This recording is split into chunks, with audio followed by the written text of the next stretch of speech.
as you can negotiate the steps to said cable car. There's also a walking trail, but this is incredibly steep and slippery, and we do not recommend really anyone to use the walkway, especially in such hot weather. The walking trail is also used to transport tourists via donkeys, with reports of the donkeys causing injuries to pedestrians in the past. Marella Cruises absolutely does not support the use of the donkeys and highly discourages any guests from doing so. Another important thing to note, the queues for the cable car when returning to the ship can often exceed 1 hour during peak times, especially if there are multiple ships in port, so be sure to plan your day accordingly. Now that does bring us to an important itinerary change information, so if you just want to have your eyes to the screen.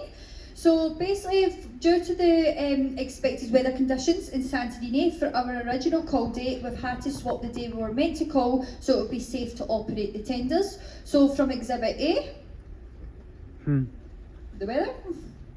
No? Okay. So with that in mind, there are already ships in port. Our excursions will now depart in the afternoon. Now it's really important that any guests booked on an organised Marella excursion for Santorini remain on board until the meeting time of your excursion.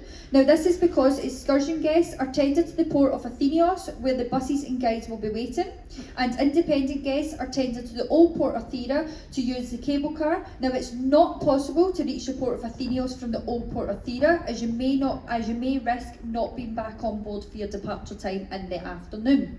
Now we know that afternoon excursions may not have been what you were originally planning for. However, by swapping the days of our call, it ensures that we can still visit the beautiful island of Santorini and what it has to offer during your port of call here. It also means that you can enjoy a relaxing morning on board, you grab some of the sunbeds and enjoy a lunch before heading out on your afternoon departure time. Now I would also like to mention, with the change of itinerary, it does mean that many excursions in both Heraklion and Santorini have very limited availability. So if there is anything that is available, we do recommend you heading and getting that booked to secure your space. So unfortunately, as mentioned, we don't have a lot to sell. Now, if anything is fully booked that you are interested in, please do come and see us on Deck 5, as we will be placing you on a wait list, and if anyone has to cancel, then we will try our very best to get you booked on. Yeah, thanks for that very useful information there, Dom.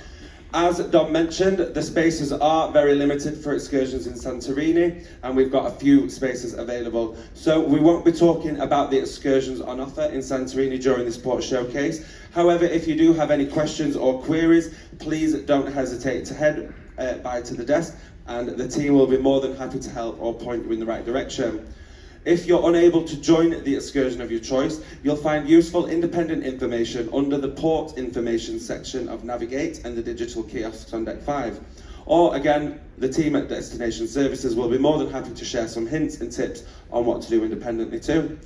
And on that note, we'll head off to our next port of call. We're heading back to Turkey now.